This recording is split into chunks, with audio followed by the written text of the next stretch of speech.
행복한 안식일입니다.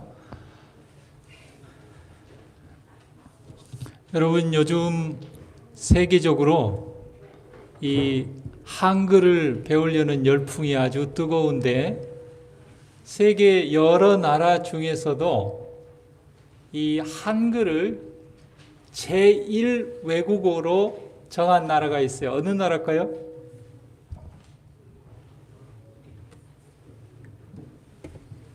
제2 외국어는 이렇게 한데, 제1 외국어로 최근에 정한 나라가 있습니다. 그 나라는 어느 나라일까요?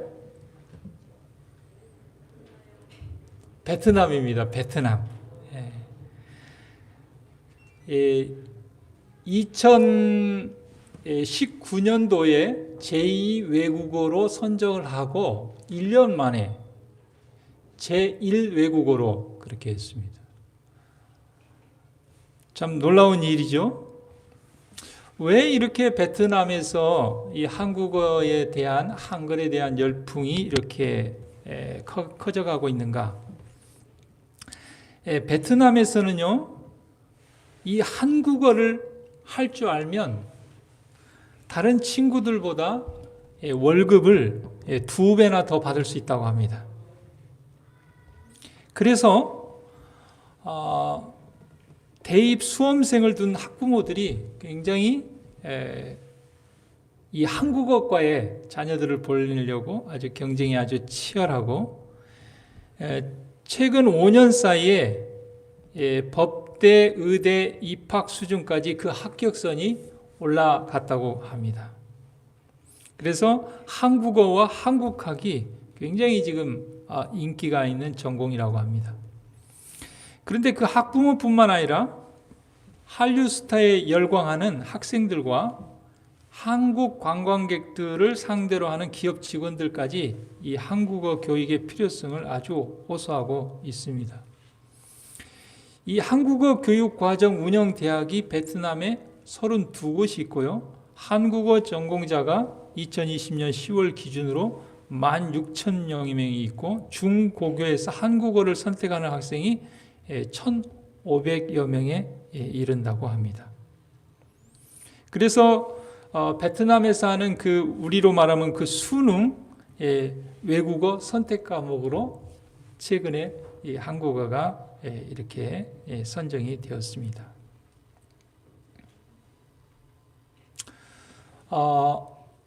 예전에는 이 오프라인을 기반으로 해서 온라인을 활용했는데, 코로나 이전에도 그랬지만 코로나를 겪으면서 온라인을 기반으로 해서 오프라인을 이용하는 그런 시대가 되었습니다. 그래서 우리가 베트남뿐만 아니라 세계 여러 나라에 있는 사람들에게 우리가 한글을 가르쳐 줄 수 있어요. 우리가 그곳에 가거나 그들이 여기에 오지 않고도 온라인을 통해서, 그들이 인터넷에 접속을 하고 우리가 인터넷에 접속하면 그들에게 한글을 가르쳐 줄 수가 있습니다. 한글을 가르쳐 줄 수 있을 뿐만 아니라 성경이 무슨 말로 되어 있어요? 한글로 되어 있습니다. 그래서 그들에게 또 성경도 가르쳐 줄 수 있는 그런 시대가 되었습니다.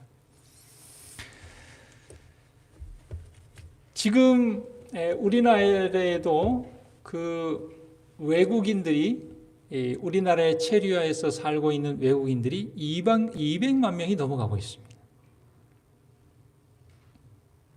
뿐만 아니라 또 세계 곳곳에 있는 많은 외국인들이 우리 한국에 대해서, 한글에 대해서, 한국 문화에 대해서 알고 싶어하는 그런 시대가 되었습니다. 우리가 조금만 마음을 열고 열정을 가지고 한다고 하면은 하나님께서 오늘날 우리 한국에 있는 백성들을 통하여 세계 곳곳에 있는 많은 사람들에게 봉사할 수 있고, 그 봉사의 통로를 통하여 복음을 전할 수 있는 길들이 열리고 있다는 것이죠. 어떻게 보면 우리가 굉장히 미래에 대해서 암울하고 많은 사람들이 복음을 잘 받아들이지 않고, 또 특별히 우리나라는 어떻습니까? 결혼도 잘 하지 않고 결혼 연령도 늦어지고 자녀도 많이 낳지 않고, 그런 시대, 또 이 다문화 시대, 세계 시민을 꿈꾸는 이런 시대에 우리의 눈을 좀 넓게 이렇게 돌려야 될 때라고 좀 생각이 듭니다.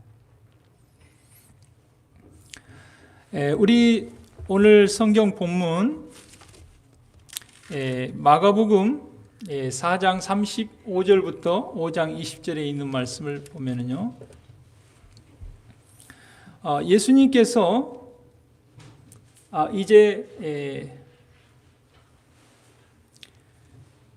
갈릴리에서 사역을 하시고 이 봉사하시다가 너무나 이렇게 식사도 못 하시고 뭐 이렇게 치료하고 봉사하고 이렇게 하시다 보니까 힘이 드셔요. 예수님도 우리와 똑같이 인간의 몸을 가지고 이 땅에 오셨기 때문에 배고프시고 피곤하시고 졸리시고 그러셨습니다. 그래서 여기 마가복음 4장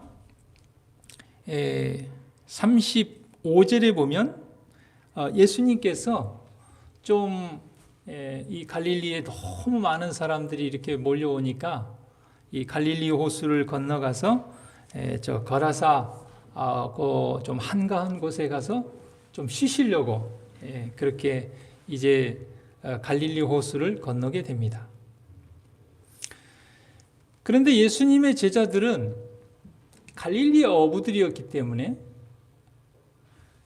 지금 이 호수의 상태가 어떻다는 걸 알고 있습니다. 평상시 같으면 이 갈릴리 호수는 잔잔하고 고요하고 그렇습니다. 비록 해가 저물었지만 예수님의 제자들은 그 갈릴리 호수를 건너는 것이 그렇게 어려운 일이 아닙니다. 그런데 37절에 보면 갑자기 큰 광풍이 일어났다고 그랬어요. 이것은 예수님의 제자들 어부들이 예측할 수 없는 일입니다. 여러분, 우리도 인생을 살다 보면 자주 예기치 않게 갑작스럽게 그런 일들이 일어납니까? 네. 어떻게 보면 코로나는 갑작스럽게 우리가 예기치 않게 정말 우리에게 다가왔죠.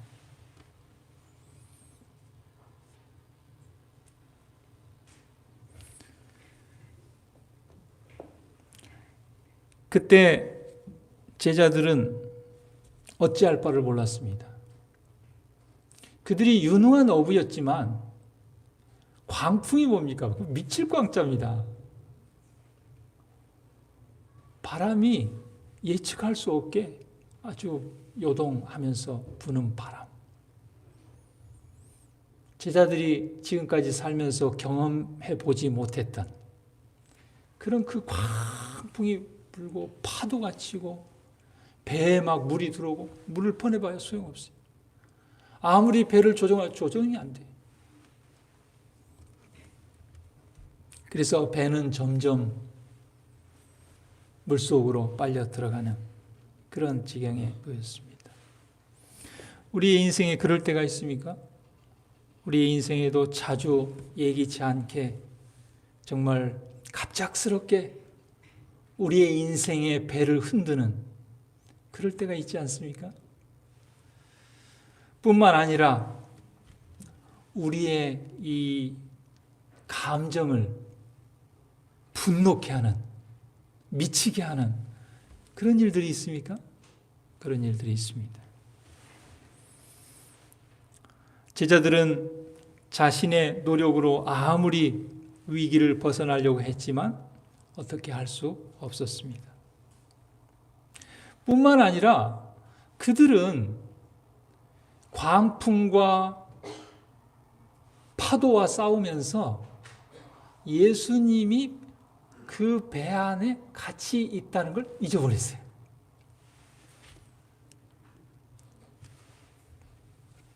그래서 이제 더 이상 그들의 힘으로 아무것도 할 수 없을 때 모든 것을 다 포기하고 이제 다 죽게 되었구나. 아주 절망 가운데 있을 때, 아니 우리가 어쩌다가 이 갈릴리 호수를 건너가게 되었지? 생각하니까 예수님 생각이 이제 그때야 난 거예요. 자기들의 힘으로는 아무것도 할 수 없을 때, 이제 어쩔 수 없다, 다 죽게 되었다 하고 모든 것을 다 포기하고 있을 그때, 그들의 생각 가운데 예수님이 떠올랐습니다. 그런데 광풍과 파도가 치는 것도 힘든데 해가 줌으로써 깜깜하고 어두워요. 그러니까 이 공포가 더 크죠. 어둠 속에 낮하고 또 틀리잖아요.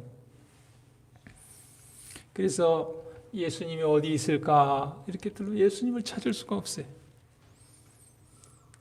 그때 여러분 번개가 팍 치는데 반짝하고 번개가 칠 때 그때 고물에서 누워서 주무시는 예수님의 모습이 보인 것입니다. 그런데 예수님은 38절에 보면 정말 그 광풍과 파도의 요동함에도 불구하고 편히 주무시고 계시는 거예요. 번개가 반짝할 때 그때 보여지는 예수님의 모습은 너무나 평안한 거예요. 여러분, 지금 그 배에 타고 있는 제자들과 모든 사람들이 지금 다 죽게 되어 있어요. 공포와 두려움에 떨고 있어요. 아무런 소망이 없어요.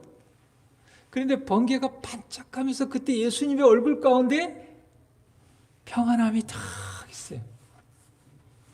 위로가 되겠습니까? 안 되겠습니까? 막 예수님도 막 두려워가지고 떨고 있다 그러면 아이고 다 죽겠다 하겠지만 이런 와중에도 예수님은 평안하시고 고요하시고 예수님의 그 모습을 볼 때 그들에게 희망이 생겼습니다. 예수님, 우리가 죽게 되었습니다. 예수님 도와주십시오. 예수님께서 일어나셔서 바람과 바다를 보시고 말씀하시기를 잠잠하라 고요하라 이렇게 하시니까 그 엄청난 광풍과 그 엄청난 파도가 잠잠하고 고요하게. 여러분, 우리 인생에 갑자기 몰아치는 그 광풍을 누가 잠재울 수 있겠습니까? 예수님 외에는 없습니다. 우리 마음에서 불현듯 솟구치는 정말 그 미친 사람 같은 그런 분노. 참 제가 말씀을 준비하면서 참 회개를 많이 했습니다. 제가 이렇게 뒤돌아보니까 미친 광풍처럼 분노를 자녀들에게 나에게 서운한 사람들에게 쏟아냈던 것들이 떠오르는 거예요. 그것을 누가 잠잠케 해줄 수 있는가? 예수님 외에는 우리의 마음의 감정들을 우리의 영혼에 그 요동치는 그 분노를 잠재울 수 있는 분은 아무도 없다는 것을 기억하는 저와 여러분 되기를 바랍니다.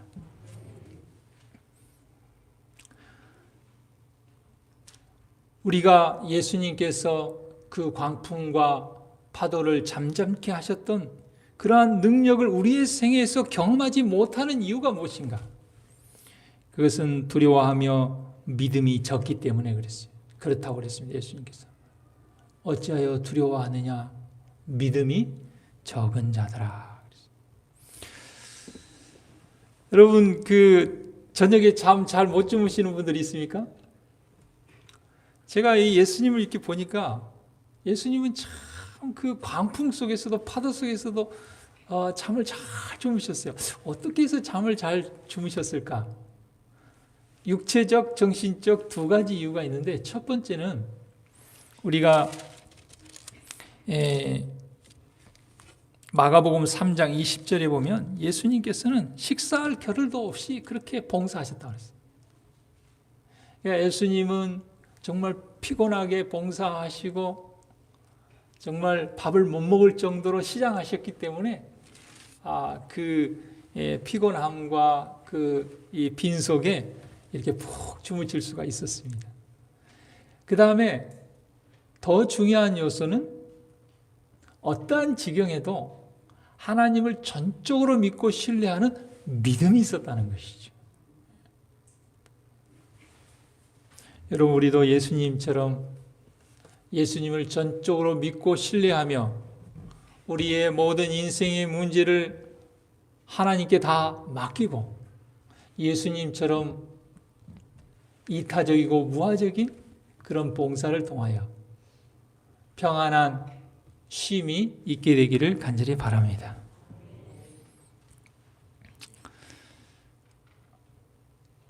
우리가 위기를 당했을 때 두려움은 우리 안에 불신이 있다는 걸 나타내는 것입니다.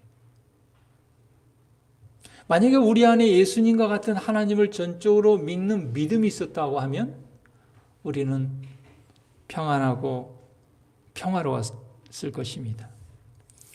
우리의 평화를 파괴하는 것은 죄다. 자아가 정복되지 않을 때 우리는 힘을 얻을 수 없다. 인간의 힘으로는 마음을 지배하는 격정을 다스릴 수 없다. 우리가 구주를 마음속에 모시고 있다면 두려워할 필요가 없다. 주께 대한 산 믿음이 인생의 바다를 잔잔하게 할 것이요 당신이 가장 좋다고 생각하는 방식으로 우리를 위험에서 건져내실 것이다 그랬습니다. 자, 그러면 왜 그 평화롭고 고요하고 잔잔한 이 갈릴리 바다에 광풍이 일어났을까? 왜 파도가 쳤을까? 한번 좀 생각해 보게 됩니다. 그 광풍과 그 거친 파도는 누가 일으켰을까요?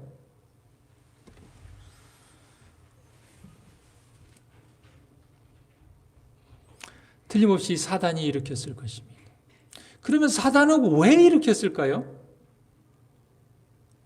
예수님이 갈릴리 바다를 건너 대가볼리 지역 거라사를 향하여 가는 그 발걸음이 사단이 원치 않는 발걸음인 것입니다. 그래서 사단은 이 광풍과 파도를 일으켜서 예수님이 가시는 그 길을 방해하려고 한 것이죠. 여러분, 요셉은 왜 애굽으로 팔렸습니까? 사단이 형들의 시기심을 자극시켜서 죽여버리려고 그랬죠. 그래야 요셉이 죽어야 이스라엘 백성의 구원의 길이 막혀서 이스라엘 백성이 구원받을 수 없으니까. 그런데 하나님께서 루벤과 유다의 마음을 움직여서 죽이지 않고 그냥 구덩이에 던지게 했죠. 그리고 애굽에 팔려가게 했습니다. 사단은 그 요셉을 가만두지 않고 또 누구를 통해서요? 보디발의 아내를 통하여 요셉을 유혹합니다. 뭐 하려고요? 요셉을 죽여야 하나님의 백성의 구원의 길이 막히게 되니까. 하나님께서 요셉의 마음을 붙들어서 이스라엘 백성을 향한 구원의 길이 열리게 하셨습니다. 사랑하는 성도 여러분,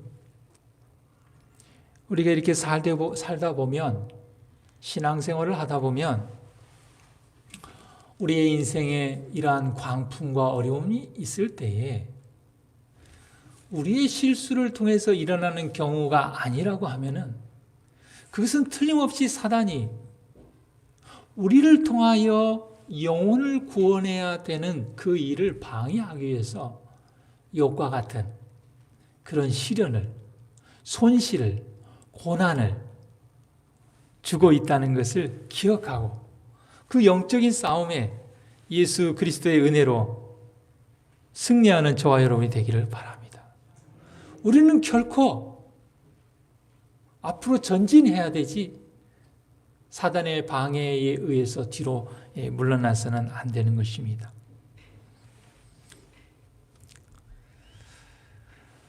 이제 예수님과 제자들이 갈릴리 호수를 다 지나서 마가복음 5장 1절에 보면 바다 건너편 거라사 지방에 딱 도착했습니다. 그런데 광풍보다도 거친 파도보다도 더 큰 위기가 왔는데 그것은 미친 사람이 나타난 것입니다. 광인이 나타난 거예요. 분명히 제자들은 죽을 고비를 넘겼어요. 예수님과 함께 있으므로. 그런데 얼마 지나도 않았는데 금방 또 미친 사람이 달려와서 위협을 하니까 제자들이 다 도망갔어요. 누구만 남았어요? 예수님만 도망가지 않고 예수님 다 버티고. 왜요? 예수님은 배에 있을 때나 거라사 광인을 만날 때나 여전히 변함없이 누구를 신뢰해요? 하나님을 믿고 신뢰하기 때문에. 동일한 하나님의 능력으로 귀신아 거기서 나오라. 그래서 그 광인을 온전하게 하시는 예수님을 보게 됩니다. 여러분, 그 광인으로부터 귀신을 쫓아내고 그를 온전케 하는 능력이 어디에서 나왔습니까? 말씀에서 나왔습니다. 하나님의 말씀. 하나님의 말씀은 모든 어두운 마음을 뚫고 들어간다고 그랬어요. 어떻게 보면 그 호수에서 캄캄한 어둠 속에 광풍이 불고 파도가 칠 때에 반짝하는 그 번갯불이 어둠을 쫙 물러나게 한 거죠. 아무도 제어할 수 없는 그 미친 사람을 예수님의 하나님의 말씀이 그 미친 사람의 그 마음을 뚫고 들어가서 그를 치유하고 회복시키는 것을 보게 됩니다. 그런데요, 예수님께서 바람도 파도도 미친 사람도 잠잠하게 하셨는데 예수님께서 뒤로 물러설 수밖에 없는 일이 하나 벌어졌는데 그것은 거라사 사람들입니다. 이 귀신들이 예수님께 우리를 거라사 지방에서 쫓아내지 마시고 돼지떼에게 들어가게 해주세요 그랬어요. 근데 예수님께서 그걸 허락을 하셔요. 우리 같으면 어때요? 하나님을 믿는 백성의 기도가 아니고 사단의 대리자 귀신의 요구인데 너는 허락 안 해. 이래야 맞을 것 같은데 예수님께서 허락하시. 하나님의 생각과 계획은 하늘이 땅보다 높은 같이 우리의 생각과 길보다 훨씬 높죠. 우리가 측량할 수도 없고 생각할 수 없는 방법을 통해서 하나님께서 일하시니까요. 그래가지고 돼지 2,000마리가 비탈을 달아 물속으로 들어가서 이 돼지 2,000마리를 잃어버렸습니다. 그런데 거라사 사람들이 어떻게 합니까? 17절에 마가복음 5장 17절에 보면 예수님을 그 지경에서 떠나라고 합니다. 그들은 살 수가 없었어요. 이 미친 사람들 때문에 살 수가 없었습니다. 언제라도 해코지를 당할 수 있고 아이들이 지나가다 죽을 수도 있고 그 마을 사람들이 도저히 해결할 수 없는 문제를 예수님이 해결해 주셨는데 그 예수님을 가라고 했어요. 정신이 있는지 없는지. 그런데요, 예수님께서는 광풍도 잠잠케 하시고 미친 사람도 잠잠케 하셨는데 그 거라사 사람들의 그 완고한 마음 앞에서는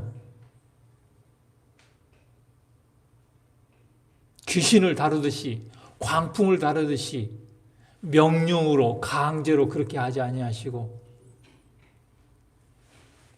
그들의 요구대로 거라사 지방을 떠나시는 예수님의 모습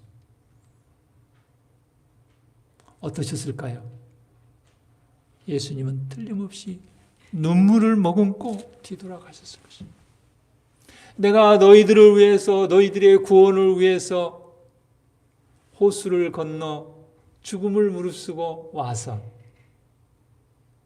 미친 사람도 해결해 주고 했는데 그 예수님의 사랑을 몰라보고 어때요? 예수님을 떠나라고 하니 예수님의 그 사랑의 마음을 모르고 그들이 떠나라고 했을 때 얼마나 예수님의 마음이 아팠을까요? 여러분, 우리도 거라사 사람들처럼 예수님을 우리의 마음에서, 우리의 가정에서, 우리의 교회에서 잠깐 가 계시라고 그러면서 예수님의 마음을 아프게 할 때가 있습니까? 왜 그럼 거라사 사람들은 예수님을 떠나라고 했을까? 돼지의 소유주에게 이런 손실을 당하게 허락하신 것은 예수님께서는 그들을 사랑하셨어. 그들을 궁일이 여기셔서 그렇게 했다고 그랬어요. 그런데 오히려 그들은 예수님의 그 사랑과 궁혈과 하나님의 측량할 수 없는 그런 계획을 몰라보고 세상의 사물의 골몰에서 영적 생애의 큰 관심사를 돌아보지 않았다. 거기에 이유가 있습니다. 거기에 원인이 있습니다. 예수님께서는 저들이 당신의 은혜를 받아들일 수 있도록 이기적 무관심의 마력을 깨뜨리기를 원하셨다. 광풍보다도 미친 거라사 광인보다도 더 깨뜨리기 힘든 것은 세상의 사물의 골몰에 있는 이기적 무관심의 사단의 마력에 붙들려 있는 사람들입니다. 그래서 그 방법 아니고는 예수님께서 안 될 것 같아서 비록 재산의 손실을 보게 되지만 더 큰 구원을 이루기 위해서 허락을 하신 거거든요. 그러나 그들은 세속적인, 세상적인 손실이 너무나 아까운 거예요. 구원을 잃어버리는 것은 아깝다고 생각 안 하는 거예요. 영생을 잃어버리는 것은 아깝다고 생각하지 않아요. 돼지 2,000마리 잊어버린 거 너무 아까워. 아까운 걸 넘어서서 화가 난 거예요. 이러다가 예수님이 여기에 머물렀다가는 우리 재산 다 잃어버리게 생겼다. 그래서 예수님을 떠나라고 그렇게 하는 것입니다. 거라사 사람만 그렇게 합니까? 우리도 하나님의 말씀에 순종하면 세속적인 이익을 희생해야 하기 때문에 하나님의 말씀을 순종하기를 거절하는 사람들이 많이 있다. 혹 우리는 그렇지 않습니까? 만약에 그렇다면 이 시간 회개하는 저와 여러분이 되기를 간절히 바랍니다. 많은 사람들은 예수님의 임재로 인한 금전상의 손실을 당치 않기 위하여 그분의 은혜를 거절하고 성령을 내쫓아 버린다.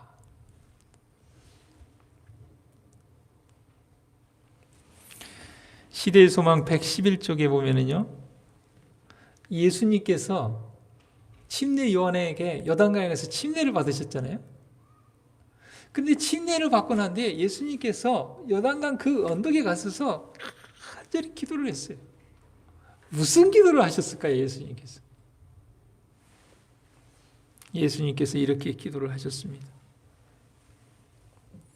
죄가 사람의 마음을 완악하게 한 것과 사람들이 예수님의 사명을 이해하고 구원의 선물을 받아들이기가 얼마나 어려운지를 아셨기 때문에 그들의 불신을 정복하고 사단이 그들을 메어둔 그 착고를 깨뜨릴 수 있는 그 파괴자 사단을 정복할 수 있는 능력을 달라고 기도했어요.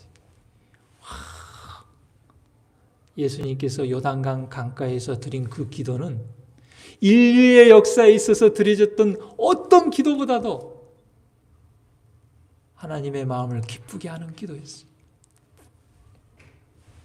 사랑하는 성도 여러분, 우리도 예수님과 같은 그런 기도를 드릴 수 있게 되기를 바랍니다. 사단이 메어둔 그 착고를 깨뜨릴 수 있는, 파괴자를 정복할 수 있는 능력, 불신을 정복할 수 있는 능력, 그 능력을 달라고 기도하게 되기를 바랍니다. 그런데요, 예수님께서 참 배신감을 느낄 수 있지 않겠습니까? 내가 고생고생해 와서 이 마을에 참 어려운 문제를 해결했는데, 그래서 더 큰 축복을 주려고 하는데 예수님 떠나라고 했으니 뭔지 탈탈 털고, 그래 알았어, 그러면 너희들 죽든지 살든지 나 모르겠다. 예수님이 그렇게 하지 않았습니다. 오히려 귀신 들렸다가 나은 사람들이 예수님, 저희들 여기 있으면 시험 받아서 또 귀신 들릴지 모르니까요, 예수님 따라가고 싶어요. 그런데 오히려 예수님께서는 그들은 너희는 여기 남아있으라고 그랬어요. 참 예수님의 그 생각과 계획은 참 우리가 생각할 수 없고 예측할 수 없는 것 같아요. 왜 그러셨냐면 그들을 통하여 이 가라사 사람들, 데가볼리 사람들을 구원하려고 그렇게 한 겁니다. 그래서 회복받은 이 귀신 들렸다 나은 그 사람들이 거기에 살면서 그들에게 예수님을 전파해서 나중에 예수님이 다시 이 데가볼리로 다시 돌아올 때 많은 사람들이 예수님의 말씀을 듣고 구원함을 받고 회개하는 역사가 일어났습니다. 예수님께서는 그들에게 다시, 그들이 예수님을 거절했지만 다시 그들에게 빛을 보내셨고, 저희가 듣기를 거절하지 아니할 자들을 통하여 그렇게 하셨다 그랬습니다. 여러분, 우리나라에 이 복음이 정말 성령의 능력으로 전해진 역사가 여러 군데에 있는데 그 중에 한 곳이 안면도입니다. 안면도. 안면도는 그 섬인데 우리 교회의 그 교세가 굉장히 강한 곳이 안면도입니다. 그런데 그 안면도에 한 자급사역자의 평신도에 의해서 그곳에 복음이 처음 전해졌는데요. 그분은 그 자급사역을 하는 윤치승 장로님이라는 분인데, 이 장로님이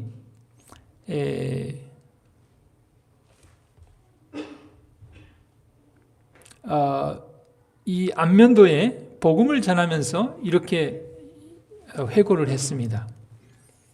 사방이 해안이며 옥탑과 염전과 풍부한 해산물과 수십 리에 이르는 빼어난 송림 등을 갖추어 있으나 오직 주님의 계명을 지키는 진리교회가 없는 것 하나가 유감이었던 이곳에 우리의 진리가 들어가 불과 한 주일 만에 기적적으로 두 곳의 교회가 세워졌어요.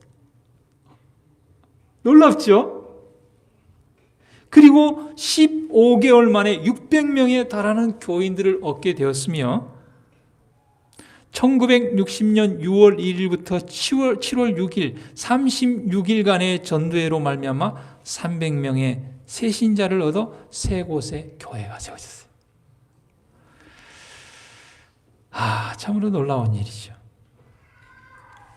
어떻게 이 안면도에 그런 복음의 역사가 일어나게 됐는가?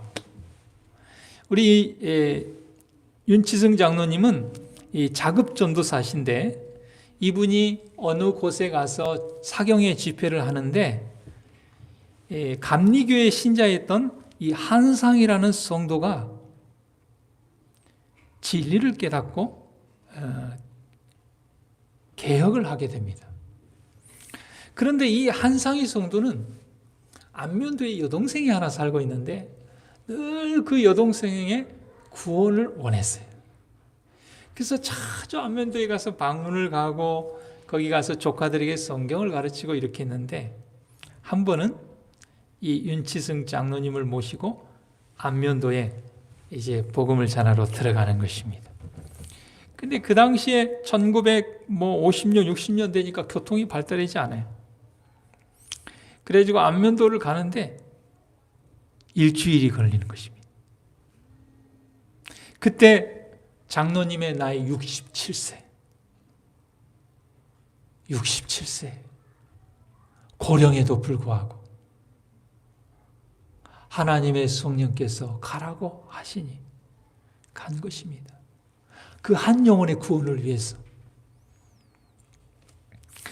그래서 이제 배를 타고 이제 거기에 갔는데 어떻게 하다 바다에 빠져가지고 이제 밤길에 여관을 찾아갔는데 여관에 막 술을 팔고 하니까 거기에서 잘 수가 없어서 어디를 갈까 하는데 어떤 사람들이 이야기하기를 고난 마을에 지붕이 용마루가 제일 큰 집을 찾아가라고 얘기합니다. 그 집주인은 이원우라는 사람인데 양조장과 축산을 경영하는 지역의 유지였습니다. 그리고 그는 중학교를 진학하지 못하는 동네 청년들 70명을 자기 집에 모아놓고 중학교 검정고시를 준비시키는 그런 아주 참 좋은 사람이었어요.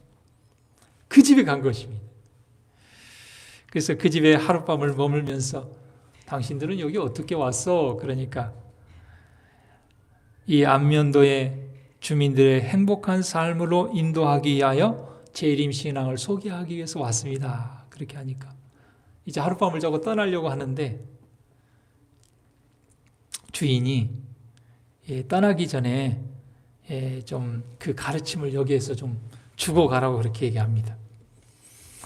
그래서 그날 저녁에 그가 가르치고 있는 약 청년들과 그 다음에 교사들과 마을 청년들에게 건강개혁, 재림신앙, 안식일 그것을 전했는데 60명이 안식일을 지키기로 결심을 합니다. 그리고 그 다음 날이 3월 1일 안식일인데 처음으로 안식일 예배를 드리기 시작하고 그 당시에 충청합회 합회장님이셨던 오영섭 목사님이 이 안면도에 와서 이 지역 유지인 이원우 씨와 함께 안면도 지역을 돌면서 복음 전도 집회를 해가지고 불과 2개월 만에 15개의 집회소가 세워지고 2,000여 명의 안식일교회 학생들이 예배를 드리는 역사가 일어났습니다. 누가 한 겁니까? 성령께서 한 것입니다.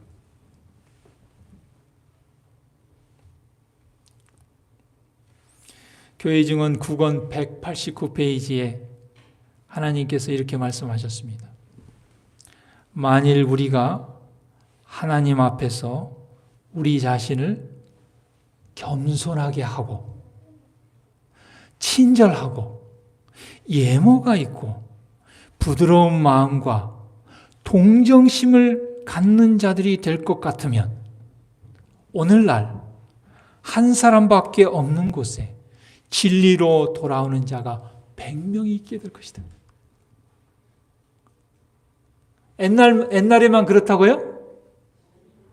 오늘날에도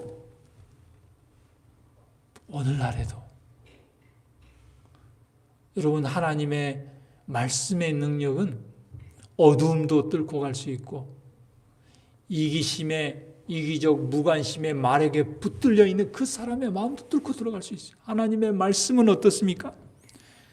혼과 영감이 관절과 골수를 찔러 쪼개기까지 한다고 그랬습니다. 오늘날 예수님께서 요단강 언덕에서 기도한 것처럼 얼마나 많은 사람들이 구원의 선물을 받아들이기가 얼마나 어렵습니까? 왜 어려워요? 거라사 사람들처럼 이기적 무관심의 사단의 마력에 꽉 붙들려 있어서 그렇습니다. 그것을 깰 수 있는 능력을 달라고 예수님께서 기도했습니다. 여러분, 이 시간 예수님께서 기도하신 그 기도를 통하여 그 능력을 받게 되기를 바랍니다.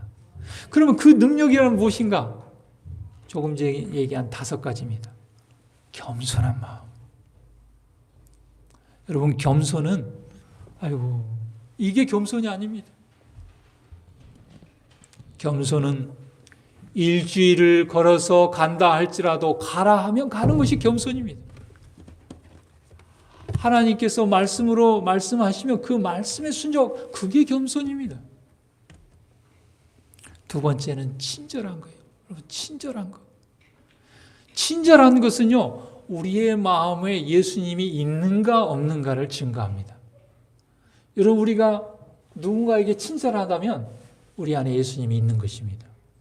우리가 누군가에게 친절하지 못하다고 하면요, 우리 안에 예수님이 없는 것입니다.